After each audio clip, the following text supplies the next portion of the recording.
Well, as promised, here's my review of Paulina La Patota, which was a 2015 Argentinian drama thriller film that was also shown at the Kino Babylon as part of their Latino Film Festival. This film was directed by Santiago Mitre. It was also written by him, and he was also one of the producers. The co-writers were Eduardo Boras, Mariano Yinas, and Daniel Tinare. The co-producers were Laurent Baudin, Fernando Brom, Didar Domheri, Juan Pablo Garcia, Axel Kushafatsky, Agustina Yambi Campbell, Gael Noel, Walter Sayes, Pablo Martin Saredo, Lita Stantich, and Nacho Viale, and the cinematography was done by Gustavo Biazzi. Now, I was rather curious with this film because it seemed as though that this film was actually quite interesting, and it looked pretty real to me based on the synopsis that I read and also the premise that it had. And here was something surprising about this film.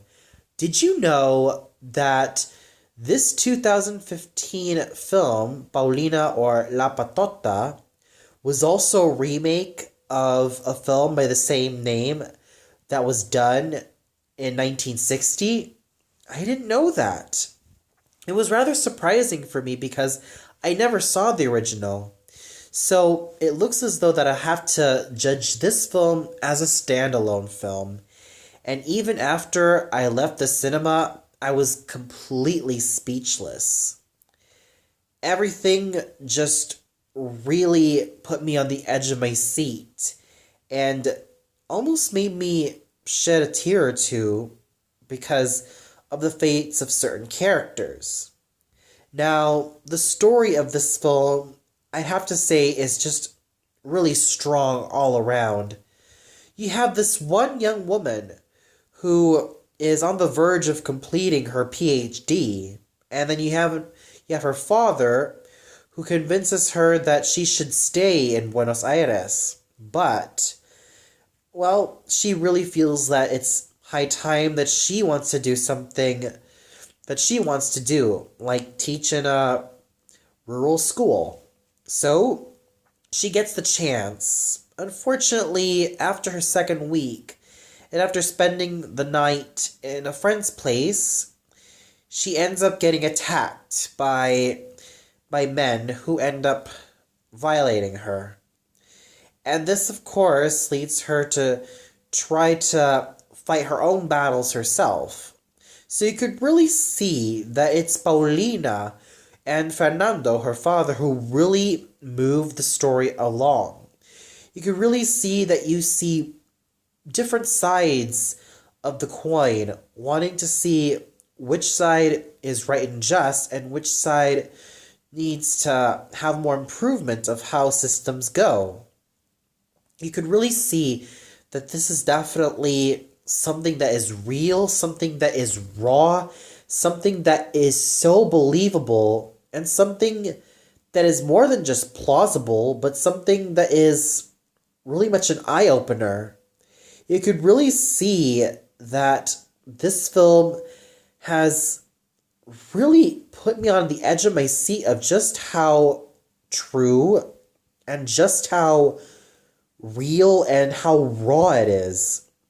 And I was able to get into its story really well. And this is all told through Paulina's perspective of how she sees the world around her. You could really tell that this film does not hold back on anything. It pulls out all of the stops, and it just leaves you totally breathless and speechless. And then we get to the cinematography, which I felt was fine all around. It really knew how to pull off all the stops, especially when it comes to well done editing and even some genuinely fine shots here and there. And the music I thought was just very well done.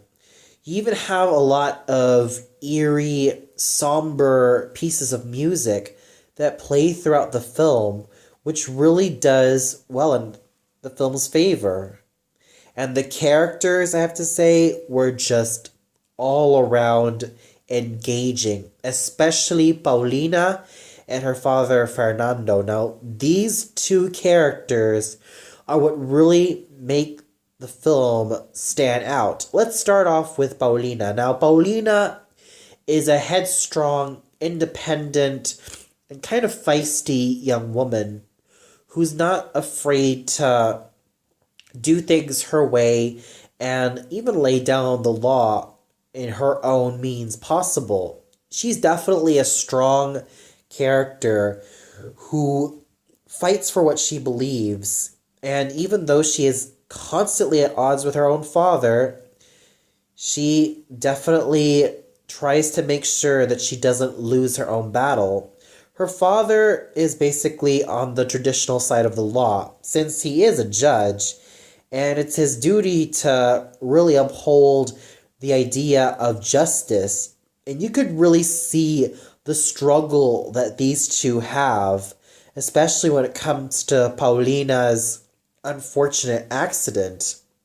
You could really see the struggle that these two are facing, not only as daughter and father, but also as people who want to try to get their ideas straight and who try to find common ground with their ideas of what justice and the law really means to them. Each of them have their own opinions of how they feel about how they have to treat the offenders of the situation. There's a lot of great chemistry between these two characters that they don't just feel like characters, they feel like real people. In fact, every one of the characters of this film feel like real people. Not to mention the stellar acting done by Dolores Fonzi and Oscar Martinez was just fine all around. Dolores Fonzi is a very strong Paulina. She was able to pull off all the stops. When you see her in her harrowing moments, you totally believe her. You totally feel sorry for her. Your heart goes out for her. And she pulls off all the stops. The same thing can be said about Oscar Martinez's Fernando.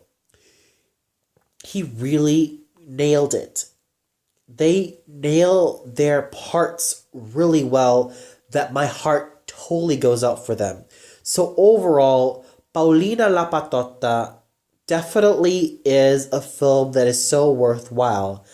I don't really have an opinion about the original 1960 film version, but with this film, it stood well on its own standards. With a very strong and engaging story, well done cinematography, well done music, well done characters, and wonderful performances by Dolores Fonzi and Oscar Martinez, I give this film a well-deserved 5 out of 5 stars. You definitely have to check this film out. It is so intense. It is just so filled to the brim with intrigue and real human drama that really is relevant to pretty much the society in Argentina and even to the society of the world. You will really feel like you will do yourself a huge favor by investing well with this film. Well, that's all for now. Be sure to tune in tomorrow for another movie review. So until then, good night, everybody.